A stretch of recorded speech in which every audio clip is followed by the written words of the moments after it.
There has to be some common sense. Yes, sir. They have the car stopped in 10th and Ranch by Collider. We still don't know who pulled the trigger.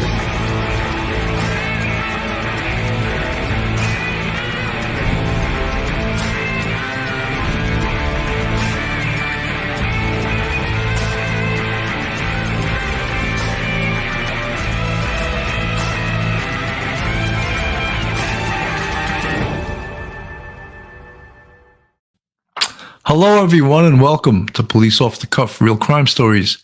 I'm your host, retired NYPD Detective Sergeant Bill Cannon, 27-year veteran from Manhattan North Homicide Squad.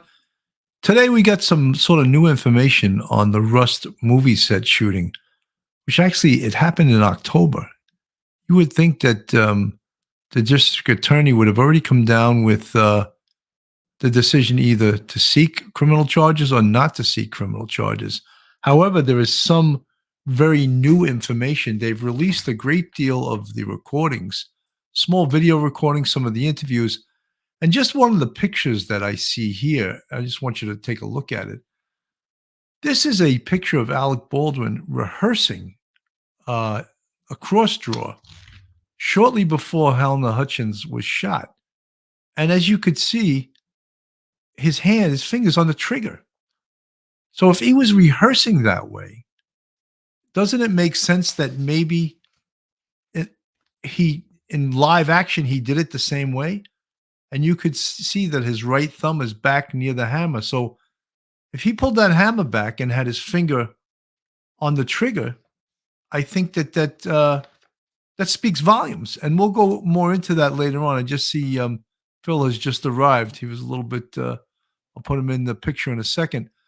But there's also a decision by Santa Fe, New Mexico, OSHA, and except they call it Organization of Safety Health Bureau. And one of their findings was that the crew on the set of the movie Rust willfully violated safety rules and demonstrated plain indifference to employee safety, which led to the shooting death of cinematographer Halyna Hutchins, according to a report released Wednesday by the New Mexico Environmental Department's Occupational Health and Safety Bureau. The state environmental chief said another factor potentially contributing to the ultimate fatal shooting on set was the fact that the set's armorer was also tasked with other unrelated duties. When individuals in any occupation, but specifically the set armorer, are given multiple duties as opposed to having separate duties with multiple people, that leaves the opportunity that people can't get to everything in the course of their day, said the chief investigator. Safety is not something that should ever be put on the back burner. Safety should be an inherent job characteristic that every employer invests in to keep their employees safe. And as a result of this scathing report, the producers of Rust Incorporated, was issued the most severe fine, the highest fine, $137,000.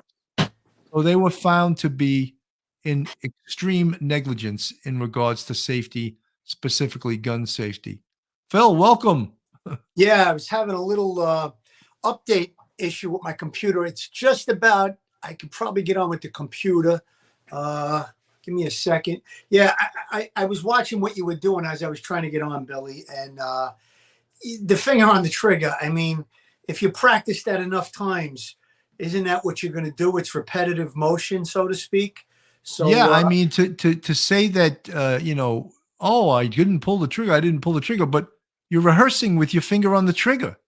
When you rehearse, that's how you do things. When we went to the range twice a year in our 20 plus years on the NYPD, range was rehearsal for a shootout, and you took the range very seriously because you wanted to react if you were in a shooting, since it's such a traumatic situation. You wanted to react, so you would shoot the same way that hopefully, if you, God forbid, you got in a shootout, that you were trained to do that. So I think it's sort of like reflexive action. And as you see this picture, it's, I think this picture hurts him a lot. And it's not just a picture. They have video of him practicing a cross draw. And this was in exactly the same position he was when he shot Halyna Hutchins. Yeah, absolutely, Billy. And you know, it's exactly what you said. I was in 2 shootouts in my career, and both times instincts take over. The repetitiveness of the training over and over again, uh, just without even thinking about it, in split seconds, your instincts kick in, and that's what causes you to react the way that you do. Now, had he practiced that scene, he didn't do it hundreds or thousands of times. He probably did it a couple of dozen times, and I would think that you know, the past behavior, we say this a lot, past behavior is usually indicative of future behavior. So again, he was probably putting his finger on the trigger without even realizing it. However, he makes the assertion that he did not pull the trigger. He says it with such conviction that almost sounds a little suspicious to me. You know, I think it's what he think is in his best interest. He may have spoken to attorneys before he made that statement. And so again, it could be that he's not telling the truth. It could be he doesn't realize it. But I would think that from that picture, you know, he practiced it that way. And unfortunately, it's a horrible accident. Bullet shouldn't have been the gun 100%, but it's a horrible accident. We're gonna get to all of that. Let me play a little bit of this video, and I'm going to switch computers while you're doing that, Bill.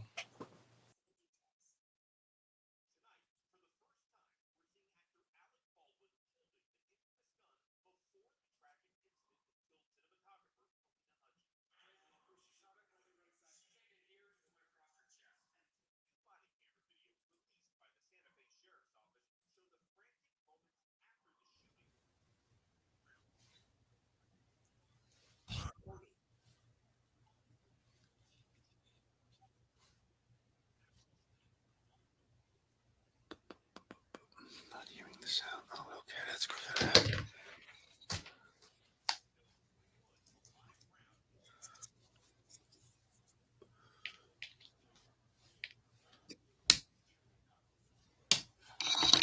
Not getting any sound. Bill, can you hear me? I don't think sound is coming through. Not getting audio.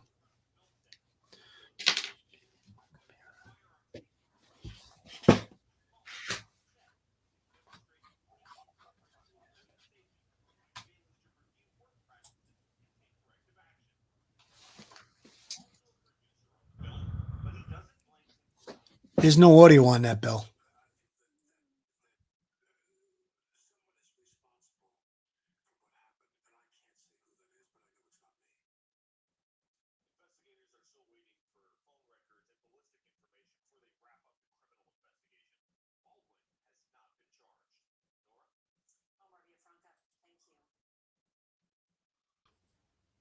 yeah, it's you know, that whole video. He shows that again. Someone in the chat was saying, "Oh, he said he pulled the trigger." No, he said he did not pull the trigger. He said it numerous times that he never pulled the trigger. But then when we see the video of him with his finger on the trigger, you have to wonder. Like again, I'll pull the picture up. There he is rehearsing, and not only is his finger on the trigger, but he's got his thumb near, I can't see if it's on, but near the hammer. So he could have cocked the gun and had his finger on the trigger, and that would make the gun go off. And that is very damning evidence. And, you know, he's saying in every step of the way that he's innocent, he didn't do this, and he didn't do that. I mean, no one's been charged yet. And my prediction is, or what I feel is that at least 3 people should be charged. And he happens to be one of them. Him, David Halls, and Hannah Gutierrez. Hannah Gutierrez is the armorer. Although she has a defense. They made her do too many jobs. In the safety of OSHA, it says that the armorer is only supposed to have one job. So if she's doing another job, she can't possibly watch the guns or supervise the guns or supervise the ammo. So she has a defense, but I don't know if in a civil case, that's really going to have much water. But in the criminal case, it very well could be that she was given too many jobs. She's just supposed to be the armorer. David Halls, the assistant director, there's no way in the world he can say he was supposed to hand Alec Baldwin that gun.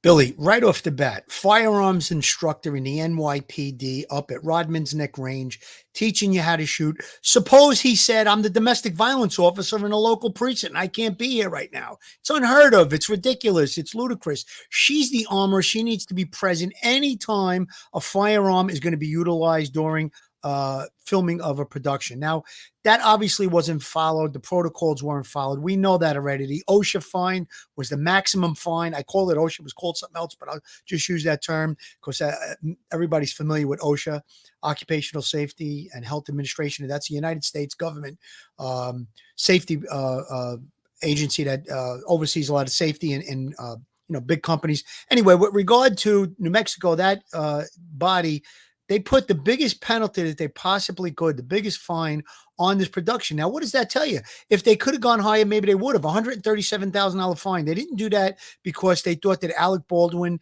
and everybody else involved in the project, was paying attention to the protocols. Now, again, I think he's doing himself a disservice by doing what he's doing. Him and the assistant director, listen, they can turn around and say what they want to say now, but they're making themselves look like liars, and it's going to put them more culpable. I mean, even in the criminal investigation, he's saying he didn't pull the trigger. Yet we have video of him with his finger on the trigger. And why didn't he just come out and say, listen, this is the way we practice it. This is the way we practiced it many times. It's obviously an accident. I don't think he loaded the gun with a real bullet to kill this young lady. It's obvious, but he can turn around and throw himself on the mercy of the court, so to speak. Say, listen, this is the way we practice it. I probably did have my finger on the trigger. I didn't mean to. I didn't think the gun was going to go off. It wasn't supposed to go off, but it's possible that I did pull the trigger. He'd be better served if he said those things. Now, he's probably looking at the civil end of it. He doesn't want to, lose all of his money and put himself out of the business, so to speak. So again, he spoke to lawyers, probably that's the position they're taking, but we have video evidence to disprove what he said. And we also know on our show, we had the demonstration by crime scene sergeant, John, I keep forgetting his last name. Palucci did that tremendous display of how inner workings of a firearm work. And unless the gun is ruled to be by the ballistics and the lab that it's improperly operating, then the only way for the gun to go off is if the trigger is depressed. So again, and we saw many demonstrations, not only on our show, on the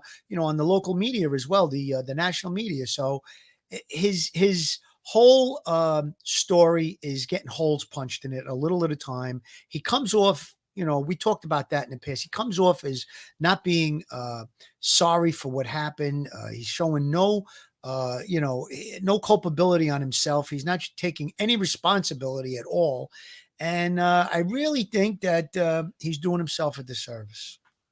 No, absolutely. I just want to read a little bit more of the OSHA report. Our investigation found that this tragic incident never would have happened if Rust Movie Productions, LLC, had followed national film industry standards for firearm safety, said Environment Cabinet Secretary James Kenney. This is a complete failure of the employer to follow recognized national protocols that keep employees safe. The list of violations unearthed goes on and on, Kenney said in a subsequent interview with reporters. The agency had sharply criticized Rust Production Management for reportedly failing to adhere to safety regulations they claimed were in place. They put something in motion, said that they were going to comply with it, and then never put the resources or integrity behind it in order to have it actually keep people safe. So right there, I mean, negligence on the movie set. And I know that early on, of course, everyone was running for cover. Everyone was trying to cover their ass. Let me play a little bit of this news report. Everyone had no culpability, but, culpability will be determined by the investigation. This shows. Sandy. It's really remarkable, Bill and Sade. The Santa Fe Sheriff's Department says it is releasing everything associated with its ongoing investigation. Now, that includes hours of video and hundreds of pages of documents. In this first video shot soon after the tragedy, you can see Alec Baldwin in costume with a hat on, his hands out, as he talks with officers and they take pictures of him. Investigators ask him to change, but before he starts to walk away, officers ask him how long they've been filming. Baldwin responds, about 2.5 weeks. In another video, you see officers walking through the set where the shooting has happened shortly before this was filmed. You can see investigators in what looks like a church talking to crew members as they try to understand what happened. Also released the first interview with Alec Baldwin. He asks officers if he's being charged with anything. Investigators respond, no, it's just an interview. Baldwin goes on to explain what happened. They're bringing what's called a cold gun. The gun is either completely empty, the chambers, or there is a cosmetic piece. So, for example, if you're the camera, and this is going to sound silly and specific, but if I'm pointing, I'm shooting in a direction, and everybody is supposed to be to that side of the camera. There's nobody in my line. Nobody. And so when I shoot the gun, so in the rehearsal, I'm assuming I have an empty gun, and the gun goes off. She's right in front of me. Mm-hmm. She's as far from me as I am from difference between maybe you and the door. Okay. So pretty close proximity. It was a very tight shot. Okay. The shot was here, of me, not of me. It's of me pulling the gun slowly, turn cock. Okay. And she's right there, vulnerable, in a position she wouldn't ordinarily be if we were shooting, and this thing, boom, she hits the ground. Baldwin was pointing a gun at cinematographer Halyna Hutchins when it went off, killing Hutchins and wounding the movie's director, Joel Souza. Baldwin has said he was pointing the gun at Hutchins at her instruction when it went off, even though he didn't pull the trigger. So far, no charges have been filed. Investigators say a formal decision on criminal charges will depend on analysis of ballistics and DNA. You know, that's the second time I've heard that about DNA. I mean, first of all, if there's DNA on the bullet on the round that went in, that doesn't prove a lot. I mean, it could have been handled in the factory. It could have been someone else's DNA. It doesn't prove much. So when they're talking about DNA is going to like be the smoking gun, I don't think it's going to be. I think the DNA factor is going to come to if it has the armorer's DNA on it, then that's obvious that she handled the live round before it went into the gun. Maybe that's the DNA that they're talking about, Billy. But you're right. There's so much handling of a bullet between the manufacturing and the sale. So there could be a possible multiple DNA on that bullet or the shell casing, whatever they're talking about. But the bottom line is that he makes those statements and he says that no one is supposed to be in the line of fire. And that's correct because Steve Gardell, Sergeant Steve Gardell came on this show. He's retired from the movie TV unit. And he said the same thing, that in the line of fire, when you're using a real firearm, no one is supposed to be in that line of fire. Person is supposed to be off to the side and they operate the camera either from a remote location or a location that's out of the line of fire. However, she's in the line of fire, obviously. So again, now he's the one holding the firearm. Shouldn't he, correct her and say, well, you're in the line of fire. You need to move over to the other side of the camera or whatever it is, or go to the left or the right. So, he's trying to put the culpability on the victim. It sounds like to me that you're not supposed to be in the line of fire, but she was. So it's like he's trying to blame her to me. I don't like his tone with this whole thing. And he really is doing himself a disservice. He just keeps digging the hole deeper and deeper, in my opinion. Crime soap opera. I know, but this interview is what he really did. No, it's what he wants to say that he did. What he really did is different from what he's trying to cover his ass. And he's trying to make a statement that'll get him from culpability. And he said in interviews that he didn't know that Halyna Hutchins was dead till hours later. It was clear he knew she was dead minutes after this shooting. He was told she was dead. And then he made up a story. So he's telling a story, which is very common in interviews, that's designed to cover his ass. And, I don't believe anything he says. I mean, look, he's practicing with the gun. And I mean, a picture's worth 1,000 words. There he is with his finger on the trigger, rehearsing seconds before Halyna Hutchins was killed. Billy, it also looks in that picture. I don't mean to interrupt you, Billy, but it also looks like his finger is depressed on the trigger. It doesn't look like his finger is in front of the trigger. It looks like it's depressed to me. I mean, it's hard to tell. It's not a real clear shot, and you'd probably be better served if the angle of the camera was to his left or to his right, more to his left, obviously. But it looks to me like he could have had it depressed right there. So again, he's not a marksman. He's not a professional when it comes to handling firearms. And he may have been pulling the trigger on every time he pulled that gun, you know? Crime soap opera. I was saying that he said more in this interview than the next one he did. Well, yeah, because this was the interview where he was talking to the police and they were asking him questions. He wasn't getting to run the interview. You know what I'm saying? Except he did run the interview with George Snuffleupagus there. That was another joke of an interview. But this interview happened right after the occurrence. And he was obviously in a state of being upset, but he was also in a state of covering his ass immediately, and which is not uncommon. You know, he recognized what had occurred.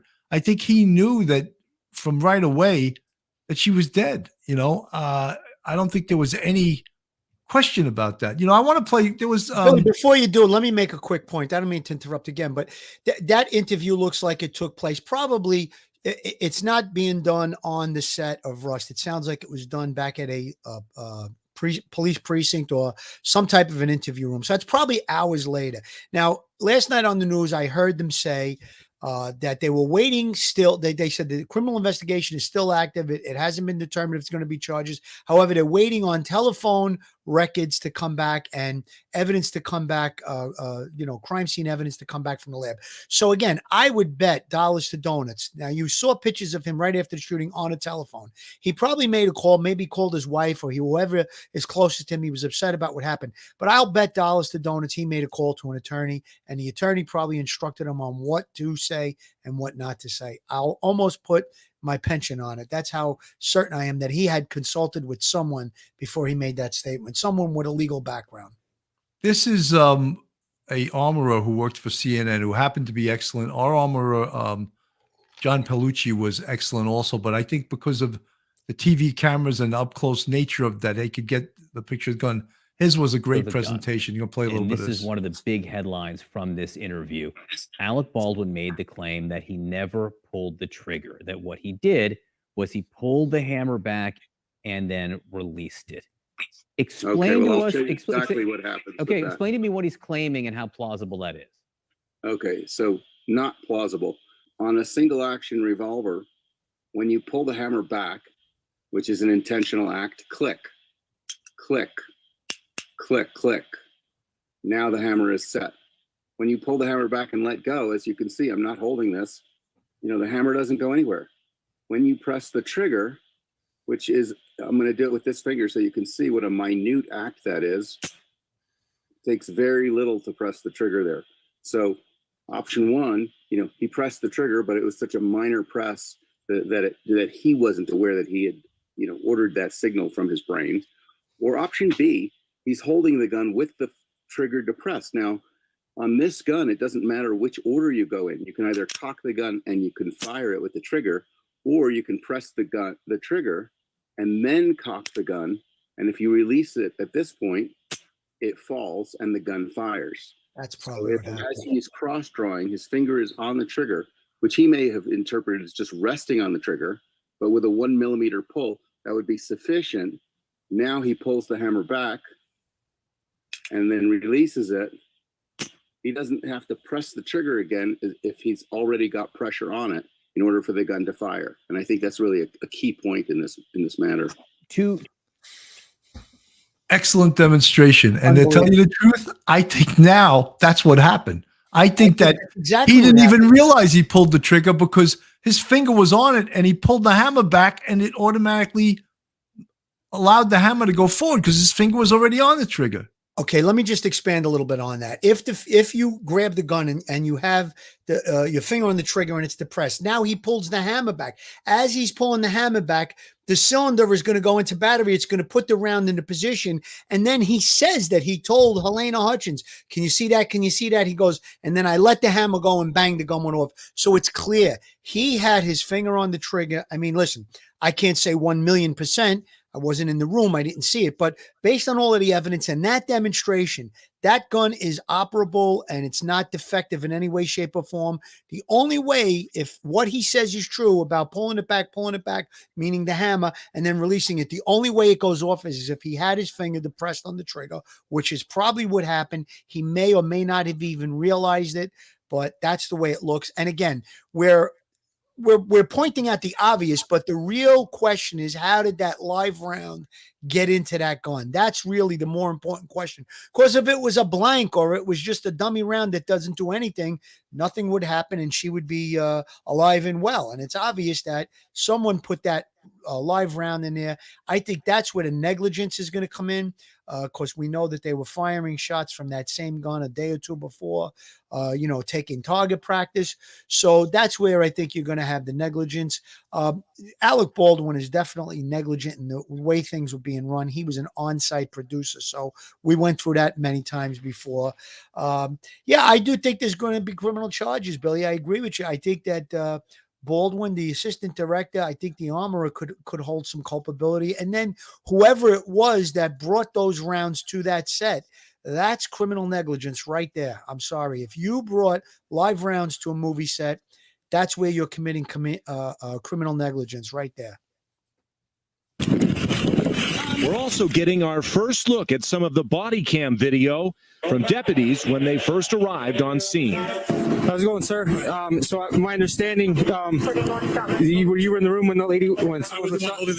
According to court records, Baldwin was handed a firearm by the film's assistant director, Dave Halls, who said it was a cold gun, meaning it was filled with blanks. Instead, there were live rounds inside when Baldwin pulled the trigger inside this church on the set.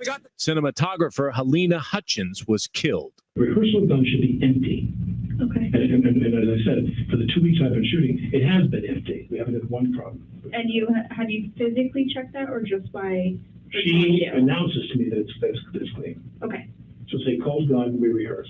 Baldwin then describes the moment of the shooting. When we came back after lunch, we rehearsed for the camera, and I took the gun. I'm showing him. I'm going to go like this, like this, like this. Cock and turn, bang! It went off. The first time. Okay, so it was the very first time that we were shooting that shot, that we were rehearsing for that shot. Also released today, video from on the set showing Baldwin rehearsing some. Did you see that? I did. I'm going to play it again. I mean, on the set. Look at where his finger is. And Billy, I know it's hard to freeze it right there, but it looks like his finger is all the way back on the trigger. There's not a lot of room in that little trigger guard. Released today, video from on the set. There you go. Perfect. It's like, it's almost, this video is hanging him. I mean, it's showing what he did, and he can lie about what he did, but this is video of what he did. And if he did this in rehearsal, he did this in live action. Showing Baldwin rehearsing sometime before the shooting. And she's right there in front of her in a position she wouldn't ordinarily be if we were shooting. And this thing, boom, she hits the ground. So whether someone accidentally, and I can't even imagine this, deliberately placed a live round in that gun, I've never heard of that in my life. So, I mean, amazing. It's like this video definitely did not help him. So, and we're going to get to why is the district attorney, the Santa Fe district attorney, releasing this video now. The ballistics report hasn't come back. There's other reports that have not come back that are pertinent to this investigation. Is she doing this for the court of public opinion? Because really, that doesn't matter. What matters is you're the district attorney. If you think there was gross negligence in this, which OSHA already decided there was gross negligence on this set. And to get a crime of criminally negligent homicide, I think there has to be some kind of recklessness or criminally negligence. And you can charge a criminal charge. I mean, it doesn't, folks, when we talk about culpable mental states, there's 4 of them. And there's reckless, intentionally, criminally, negligently, and knowingly. And no one's saying that he did it intentionally. No one's saying that. No one's saying he did it knowingly, but is there criminal negligence and is there recklessness? Absolutely. Absolutely. And OSHA came back with this report saying that the set was a disaster. You know, the funny thing about that is that his lawyer came out and says that this OSHA report clearly clears Alec Baldwin of any wrongdoing. I disagree with that 100%.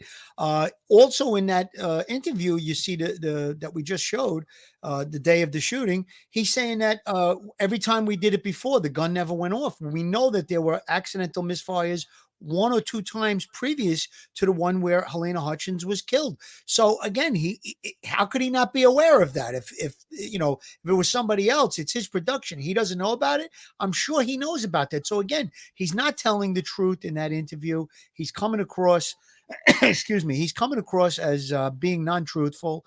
And, this dream, this fantasy that he's been cleared by OSHA or the safety agency in the state of New Mexico, that's just not true. That's not true. He's not been cleared of criminal charges. Criminal investigation still active. As you said, Billy, they're waiting on ballistics and they said telephone records. So those 2 things, for whatever reason, are taking the amount of time that they're taking. Sounds a little bit strange to me. It's taken that long, but criminal investigation is not over. Clearly, there's going to be negligence, criminal negligence in this case. Who it's going to fall on is yet to be determined. But if there's not criminal charge in this case, I would actually be surprised. Yeah, I would be very surprised. Folks, this is Police Off the Cuff, Real Crime Stories. If you're not subscribed to us on YouTube, please go to our YouTube, hit that subscribe button, give us a thumbs up, ring that bell. And if you want to support us, we have a Patreon with 3 different levels. You can become part of our Patreon. If you want to join the Police Off the Cuff YouTube family, you can see the folks with the green font. They're members, they're channel members of the Police Off the Cuff Real Crime Stories. And we have 5 different levels to that. We'd appreciate your support. One of the biggest things we want, the negligence factor, and I don't know if it'll ever really get answered, but I don't know if it has to be. Who put the live round in the gun? One of the problems was the gun was being used to fire recreationally days before that. So that is gross negligence right there. Now, do we blame Halyna Gutierrez for that, the armorer, who was given several different jobs to do besides being the armorer? Do we blame David Halls? Do we blame Alec Baldwin? Partly, yes. The star, and I've 2 Hollywood stars, 3 actually, weighed in on this. George Clooney said he should have checked that gun himself. You never rely on someone saying cold gun, and you don't check it yourself. Another A-list Hollywood star, I won't give his name, he said the same thing. You check the gun. You don't rely on someone saying cold gun, and base your whole life and career on that. And also, I think Nicolas Cage had made a statement about Halyna Gutierrez being totally inexperienced and not qualified to do that job.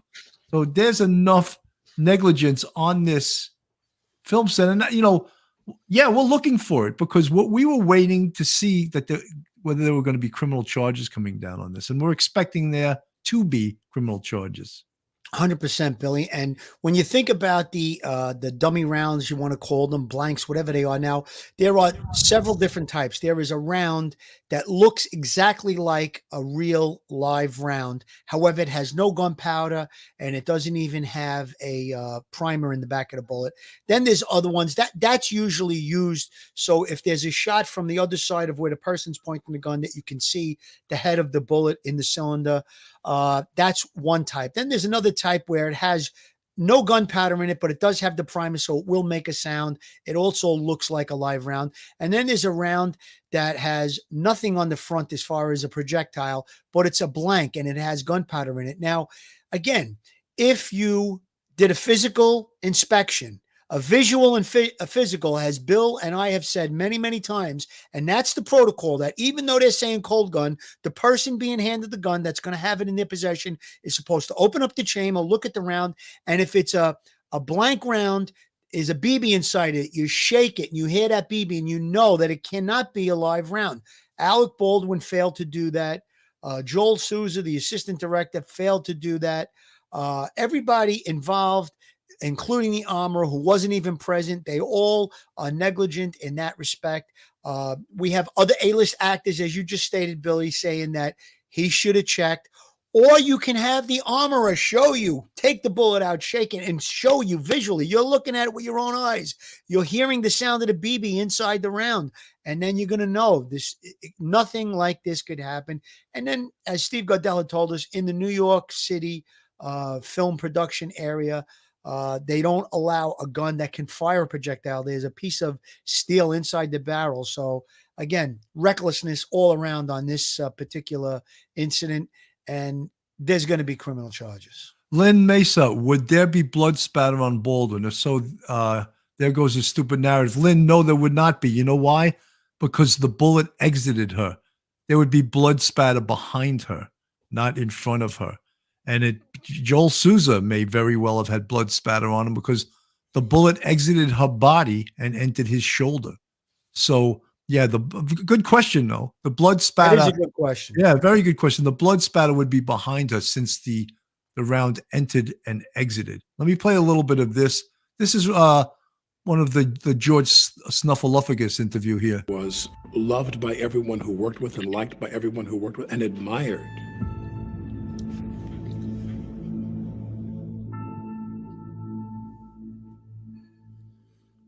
I mean, even now, I find it hard to believe that. It just doesn't seem real to me. You haven't said much in public since that tragic accident. Why speak out now? I think the big question, and the one you must have asked yourself 1,000 times, how could this have happened? You've described it as a 1 in a trillion shot, and the gun was in your hand. How do you come to terms with that? It wasn't in the script for the trigger to be pulled. Well, the trigger wasn't pulled. I didn't pull the trigger. So you never pulled the trigger? No. I would never point a gun at anyone and pull a trigger at them, never. What did you think happened? How did a real bullet get on that set? I have no idea. Someone put a live bullet in a gun, a bullet that wasn't even supposed to be on the property. How do you respond to actors like George Clooney who say that every time they were handed a gun, they checked it themselves? Your emotions are so clearly so right there on the surface. You felt shock. You felt anger. You felt sadness. Do you feel guilt? You said you're not a victim, but is this the worst thing that's ever happened to you? Yes. Yeah. Because I think back and I think of what could I have done? Alec Baldwin, Unscripted, the newsmaking special event. I would have followed that up with this. George, is this the worst interview you've ever done? I'd say, yes, it is. You're throwing basketballs to them, softballs, beach balls. You know, the questions are so ridiculously soft that I'd like, pathetic. I don't want to beat up poor little Georgie Snuffleupagus anymore, but that interview was horrendous, Shame on Alec Baldwin's attorneys for allowing him to go public with statements before there's even an investigation completed. I mean, think about it. In the direction of the investigation, which they don't know where it's going, he's locked into statements now. He cannot get out of those statements. He made them on national television, on videotape, obviously. So I don't know if that was a smart move on his attorney's part.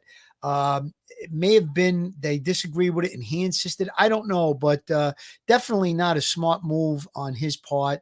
I think, and everybody's in agreement that the interview with George Stephonopoulos was a total disaster. It became a train wreck.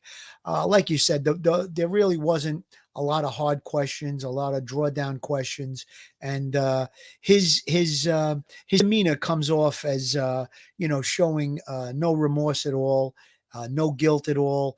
And I mean, this is a human being that lost her life at the hand of a gun that was in his hand. And he shows no guilt, remorse, or come on. It's terrible. It's just terrible.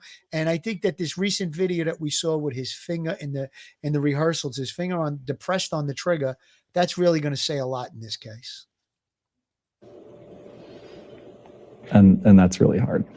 I didn't know her, but I know you loved her. I mean, that's apparent sitting across from you in this moment. When you first met Halyna, was it wow? Was it like fireworks? What was it like? Pretty much. Was it? You knew right away? It was pretty magical meeting her. It was love at first sight. Matt Hutchins traveling 2,000 miles to Ukraine, Halyna's native country, to propose, getting engaged only 3 months after they met. Well, I like to trust my intuition on matters of the heart. And I was like, well, I can just get on a train and go 2,000 miles and get there. That's what love does. Wow. And it was along the way where I decided to propose. And I got down on my knee and said, let's get married. And it was way too fast for her. She said, I don't know about this. So I had to convince her. And we met up and I gave her a ring. That ring he gave Halyna, he now wears. Matt and Halyna were happily married for 16 years, raising a loving son. There was a picture that struck me so deeply, and it was she and Andros nose to nose. And when I saw that, I thought, that's pure. She just felt that connection and just loved him so much. And Halyna calling every night from the Rust movie set to wish him good night. What were their conversations like? Well, they would get on video and, she would just do everything that she could as a mom to reassure him, just give him kisses. And how did that make him feel when he saw her on video like that? I think it helped him get to sleep every night, knowing that she was thinking about him. I feel like in life, we expect certain things to happen. We expect the sun to rise, we expect the sun to set, and we expect our loved one to come home at night. Well, we certainly expected her to come home and to be there with us in our new home. Matt Hutchins describes the horrifying moment he learned his beloved wife was shot and how he shared the heartbreaking news with their 9-year-old son, Andros. How did you learn that something was wrong? A member of the production team told me that Halyna had been shot, and my heart sank right away. Completely inexplicable to me that it could have happened at that moment.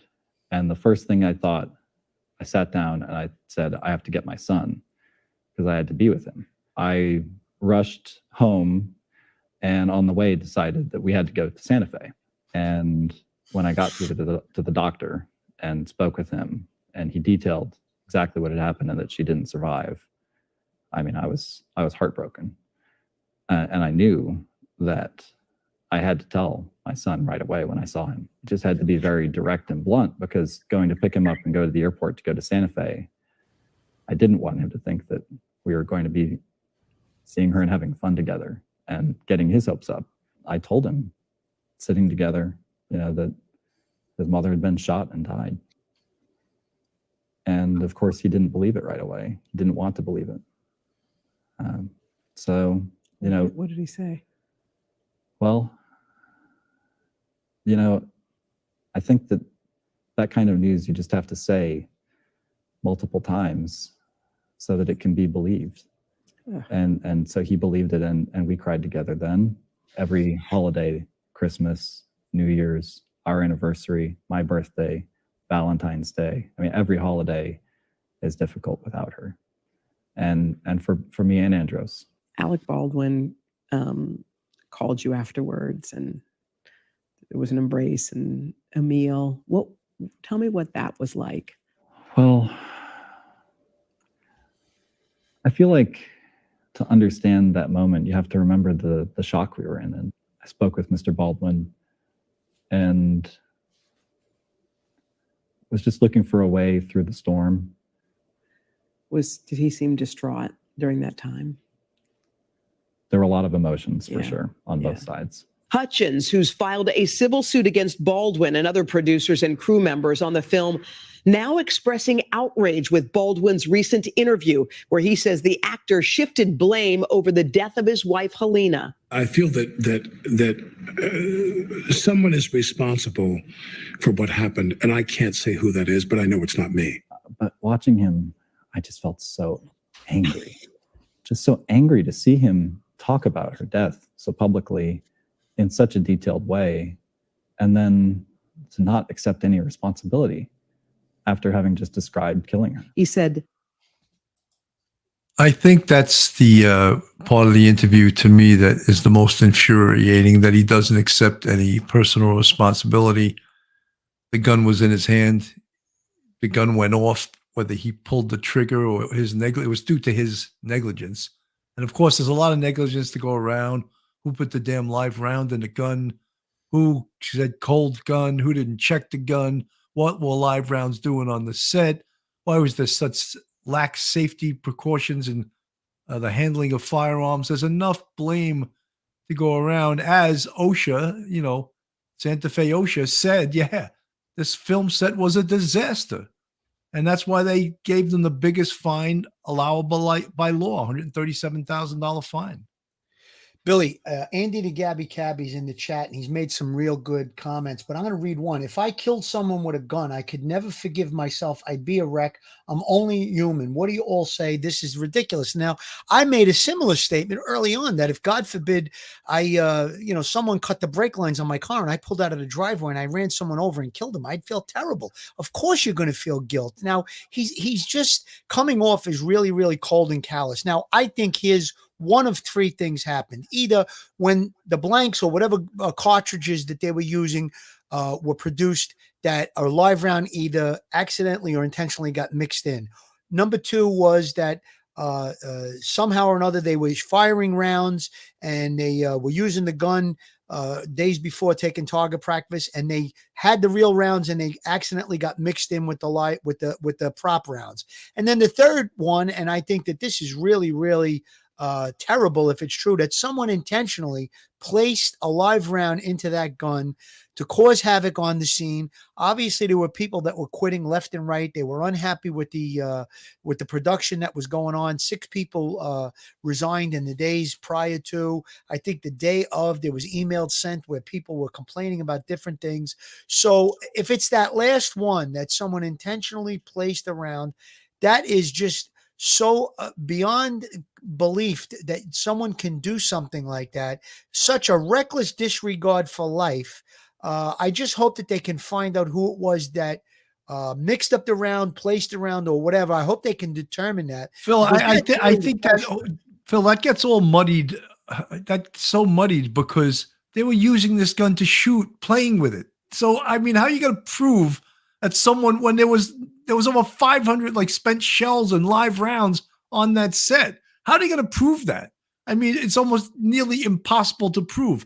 Even if someone's DNA is on it, that doesn't prove anything. Oh yeah, I touched the bullet when it was in this box, So it's like, I don't think they can prove that. I really don't. So the negligence and the criminal liability has to go to those 3 people I mentioned. Key point. RFDSRD, Baldwin never cleared the revolver before handling it. 100%. Hallelujah. Yes. Amen. Of course. We've been saying that all night. Phil, I want to go to a quick commercial and then we'll get right back to this. Joe Murray, attorney at law. Have you found yourself in a jam? Are you in need of legal counsel in the New York area? Do you need a victim's advocate? Well, Joe Murray is your man. He's not only an experienced trial attorney, he's also a retired 15-year member of the NYPD. He literally knows both sides of the fence. His website is jmurray-law.com. His telephone number is 646-838-1702, or you can email Joe at joe@jmurray-law.com. John Beatty Law, www.jbeattylaw.com. John Beatty is a renowned personal injury attorney. He also retired as a decorated NYPD sergeant. For over 15 years, John has litigated some of the largest accident and malpractice cases and verdicts settlements in the country. John comes from a proud NYPD and FDNY family. He was an active sergeant in Brooklyn North and supervised in the legal bureau. John is a proud member of the Honor Legion and the Blue Knights. John Beatty litigates across the country for seriously injured victims and has helped recover over $200 million for grieving families. Call John now for a free consultation. John Beatty, 917-797-9520. John Beatty Law, www.jbeattylaw.com. Billy, I just want to make a little correction. Earlier, I was trying to reference David Halls, and I used Joel Souza, and I just had the two names mixed up. But I want to bring up one point about David Halls. You know, he was the assistant director on this film, and he was fired from another production for a gun mishap where one of the crew was injured. And he admitted to police that he did not properly check the gun and should not have been handling the guns at all. So again, there's more negligence right there. I mean, the fact that he called out to Alec Baldwin, cold gun, Alec Baldwin is hanging all of his, all of his hopes on that's going to get him out of it. He shouldn't have been the one calling cold gun. Should have only been done by the armorer. And the liability on Alec was that he was supposed to open the gun, do a physical and visual inspection of that firearm. Didn't take place, didn't do it. So the culpability on both of them is really there. It's 100% there. Andy the Gabby Cabby, Phil Wilst. I like that word, Wilst. That's a British word. Phil Wilst, we all believe Baldwin is negligent. The key question is how the hell did that round get in there? We're just talking about that. But, there was such negligence with them firing live rounds on the set, like using the firearm being used on set and using it for target practice. That's just outrageously crazy, Aunt BB, a narcissist, never accepts responsibility for anything. Yeah, look, I've said early on, and to be fair, I'm not a fan of Alec Baldwin. I think he's an excellent actor. I can see past that. I think he's a really excellent. I just think he's a tainted, poor human being. I'll say that, and as that, I'm not a fan of his, even though I can see clear enough to say, yes, he's an excellent actor. He's just not an excellent human being. You could clearly come to those conclusions based on his public display of insanity on all these different things. I mean, he gets in front of a camera in front of his house and he gets into fist fights with people and all the different things that went on. So, it's not that much of a stretch to come to those conclusions. Absolutely.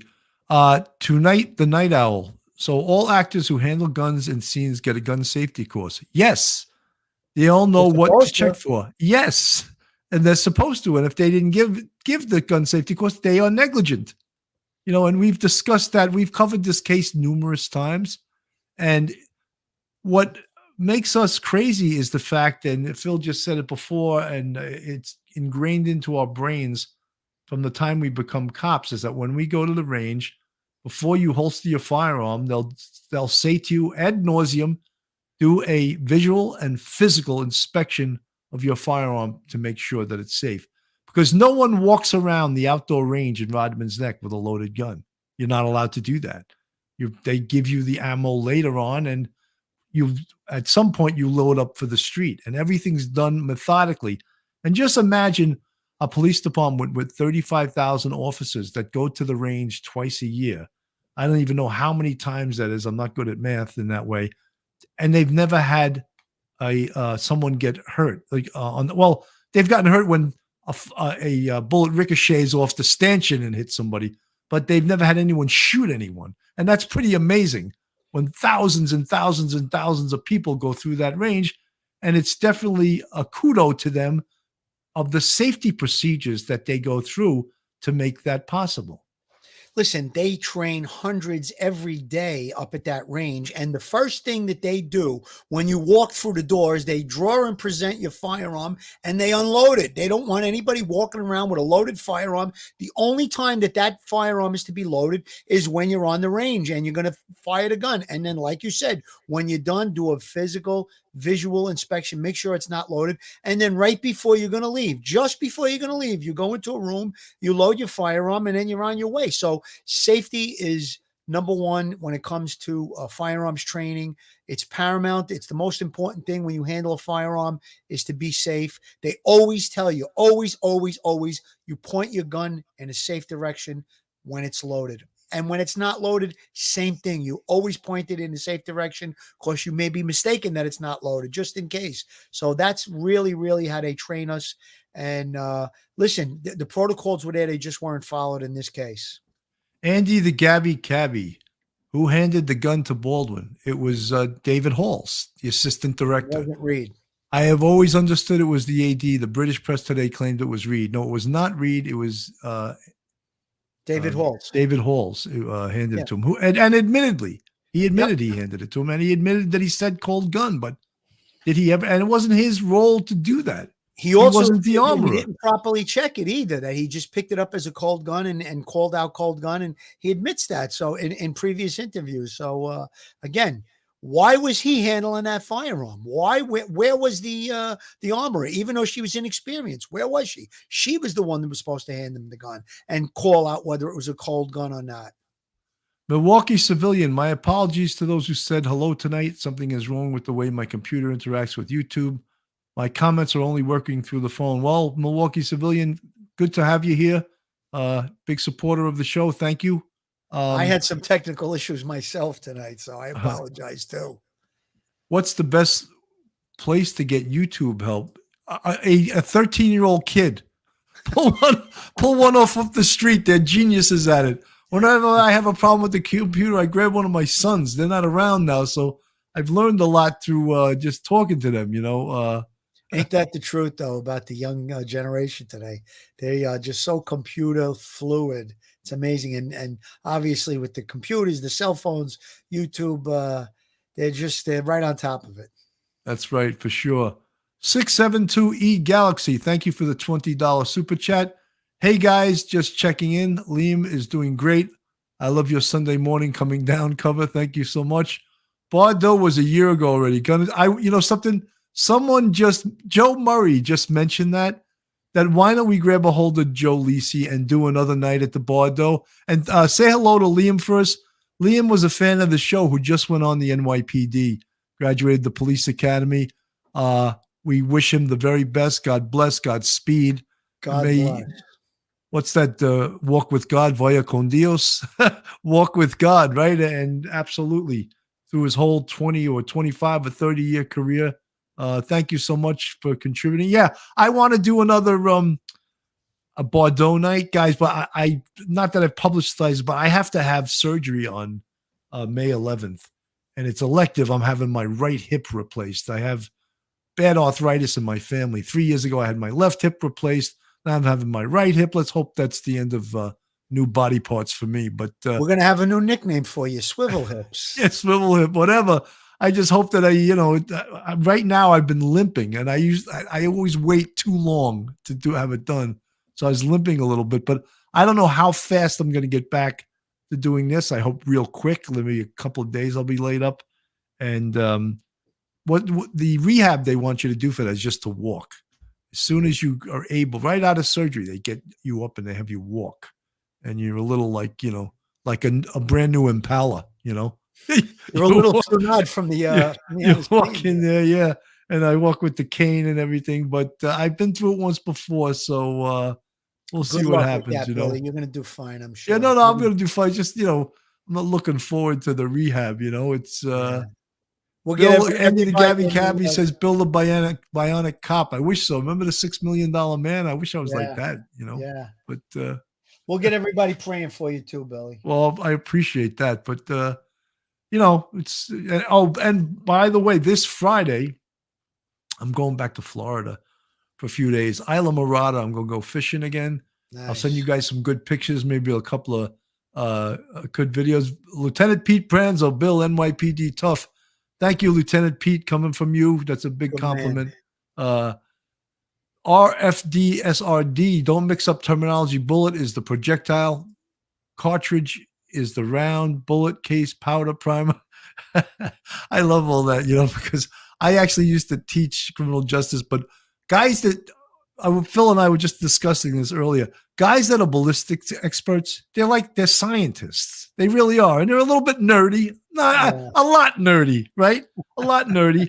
And they know, they love all that shit. Oh my, the primer, the firing pin hit the primer, and the tool marks on the side of the cartridge case were unique to that firearm, and they love it. And they, what are the 3 types of ballistics: internal, external, and terminal? What does it mean, Phil? Do you know? I have no clue. I know exactly, but a ballistics guy will go, internals, everything that happens to the gun. Externals, everything that happens when a round gets out of the gun. And terminal is what happens when the round hits its target. Well, it kind of makes sense. That's really logical there. But I learned a few things over the years. I had a couple of cases, and I found out that, and I didn't really know this, you can get, they call it striations when a shell. Now, the shell casing is extracted from the gun. There's striations, and it makes scratches on the shell casing that can be tied to a specific firearm. One of the other things, besides the ballistics, when the bullet goes through the barrel, it leaves certain markings on the bullet itself. That's how they match bullets to a gun. But shell casings also, it's a little unknown fact. I don't think a lot of people realize that, but that's one of the things that I did learn from having cases. For sure. Crime soap opera. Do you have your own podcast? It seems like you do with that name. I noticed you're new to the Police Off the Cuff family, but thank you for watching and supporting our show. She likes your guitar playing, Bill. Yeah, maybe she's a guitar player too. I don't know. There's probably a lot of guitar players out there that just Lynn S. Mesa, catch some red snapper. There's some amazing fish in Florida, different types that we don't get here in the Northeast. Crime soap opera. You're a guitar player, huh? So you don't have your own podcast though. Okay. Just channel. Okay. You have your own channel. All right. That's good. Teresa Burns, the gun's fingerprint. Exactly.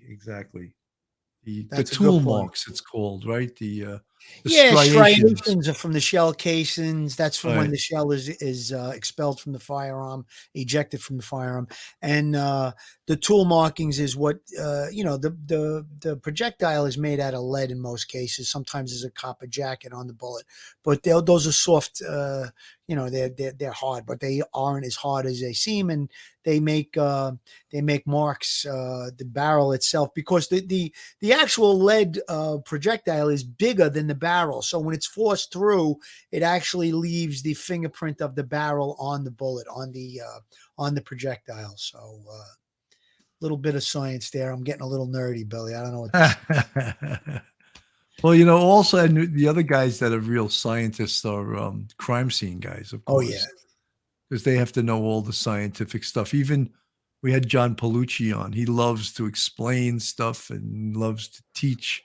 All crime scene guys love to teach. They love it. They just. I always had a good relationship with the crime scene guys, because you took their expertise and you took what you knew from previous cases and you try to put the two together, and you would work together. They show up at a crime scene. You'd say, I want this done. I want that done. Or they tell you, this is what I'm going to do. Is there anything else you're looking? And you say, well, do this, do that. There's some things, in a lot of cases, like specifically in the last case that we profiled, the one out in Queens, the Gall murder, her hands would be bagged to preserve any evidence that would be,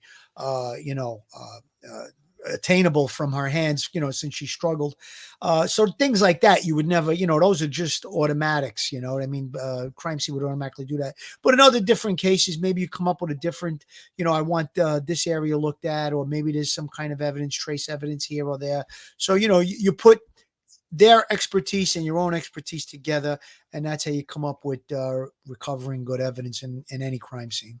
Harold Farmer, you're so right. I couldn't think of that word, rifling. And rifling is a result of the machining of the barrel of the gun leaves the imprint on the side of the projectile. Thank you, Harold Farmer. Yeah. I have to remember these terms. I don't always remember. Sometimes today I was trying to explain something to someone. I was about Tom Joyce, who works for artificial intelligence companies like ShotSpotter, facial recognition, all these police technologies, and has to do it all. And I couldn't think of the 2 words, artificial intelligence. I was like, I hate when you get a brain fart and you're just like, I couldn't think of it, and I felt like a dope. I think like when I used to teach, that would be on the tip of my tongue all the time. But now that I don't teach anymore and I do this, sometimes I forget. Crime soap opera. I love Van Morrison, and yes, where is that? Yeah, I love Van Morrison, and next time I'll play a Van Morrison tune. Definitely. He's one of my favorites. One of my favorite. Well, I like him as well. Good songwriter, and one of my also one of my favorite songwriters is Bob Dylan. I mean, I wasn't a big fan of him growing up, and then when I started to listen as an adult, I just realized what an amazing, amazing songwriter he was, and just poet and all that other stuff. He happens to be a weirdo, you know. When he won that Nobel Peace Prize for $1 million, he didn't even show up. He didn't show up to collect it, and then a couple of weeks later, he realized what an idiot he was, and he overcompensated and wrote like a 3-hour, speech. It was ridiculous, but he's an unbelievable. Look, all artists are a little bit crazy, you know. You know what? I get as you get older, for me anyhow, when I heard songs as a kid, I just took them for granted. I didn't really listen. And then as you get older, you listen to the words. And now I'm at the point in my life where I'll hear a song and I could hear the specific instruments playing, whether it's the sax or the violin or it's a heavy guitar like with the Beatles, and you get to know those things. I guess, I don't know, maybe it's just it's like, well, like good wine, you get better with age. And I guess you get a better ear with music as you get older too. Maggie Beth, it's 1 a.m. here in Scotland, but I have to stay up to hear yours streaming. I love your accents. Must be the Celtic connection. Thank you, Maggie Beth. Oh, the sun is surely rising, and the wind, and the wild mountain thyme rolls around the blooming heather. Let me go, lassie, go. There you go, Billy. That's a little Scottish song, but the Scottish and the Irish argue over who wrote that song, Really? But it's so old, it goes back to, I don't know, 15th or 16th century. So they can kill each other over who wrote it back then. There was no charts back then, Yeah, there wasn't the top 10 with Casey It was Kasem, the top 40 in Scotland and Ireland, so it was passed on through the ages. We should probably go because Duty Ron, I know he went live at 8:00. And I don't want to hold up all you Duty Ron fans from going over and watching his show. If there's any new developments in this, the Alec Baldwin, the Rust movie set shooting, whatever it has become known, the poor Halyna Hutchins who lost her life, we'll cover it. We've been covering a lot of different cases of late, and it gives us a lot of good experience. But it's a lot of different work. Sure, a lot of work, right, Phil? Absolutely. And I just was so, kind of annoyed that last week when those, when those couple of cases were going on, I was away, but I did jump on one day. You try to catch up. I mean, with your cell phone, you can get a lot of news, read a quick blurb on it. And we were able to do a show and try and stay on top of it. Obviously, anything going forward with this case, all of the other cases that we've been working on recently, if there's any new developments, we're right on it. Girl Friday just introduced my son to Roy Clark and Johnny Cash. I love Johnny Cash, and I always, when I was a kid, I remember that song, A Boy Named Sue, because it told such a great story. Well, my pa left home when I was 3, and it didn't leave much to my mom and me, except an old guitar and an empty bottle of booze. Well, I don't blame him because he went and hid, but the meanest thing that he ever did was before he left, he went and named me Sue. If you listen to the words of that story, I loved just listening to the story and how it ended and everything. And I was like, that makes sense why he named him Sue, Yeah. And, it's like ingenious that he wrote that. Think about it. How do you come up with that story in your mind? That's it's funny, Billy, because my brother and I, we had that record. We used to play it over and over when we were kids. So we like that. There's a lot of great Johnny Cash hits. Roy Clark, I'm not too familiar with, but he was a great country western guitarist. Yeah, I know who he is, but I remember him from Hee Haw. Remember? That's right. He was a great guitar player. There's a great, if anyone ever has a chance to hear it, there's a great duet with Johnny Cash and Bob Dylan, and they play "Girl from the North Country," and it's a Bob Dylan tune. But Bob Dylan has the higher voice, and then Johnny Cash comes in with that real low Johnny Cash voice, and their voices just mix so well. What do they call that? A baritone voice? Yeah, he has that great baritone. And who else had a great voice like that was Waylon Jennings. I don't know if you know him, but he was another country. I know the name, but I'm not familiar with him. I've always been crazy, but it kept me from going insane. Is he country or is he rock? He's country, but he actually was supposed to be with Buddy Holly on the plane that went down. That's right. And he didn't get on the plane. And he lived, and of course, Buddy Holly, as we all know, died. Yeah, had this law enforcement show turn into a music and singing and songwriting show. And then next week we'll doing some cooking, maybe, you know. Crime soap opera. She put it she threw a curveball at us. That's how we got there. Oh, okay. Yeah, I want to try and get those done. Maybe sometime this week, Billy. We get those coppers in the kitchen out. Absolutely. So, Philly, last words. Last words. As the saga goes on with the Rust production, Alec Baldwin, I think, like I said earlier, the hole gets deeper and deeper for him.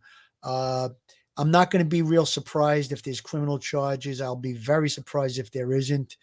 Who's culpable, who's going to wind up being charged, that remains to be seen. But it's sort of like everybody's doing this. They're pointing the finger at one another, so to speak. So, again, we'll stay plugged in on this.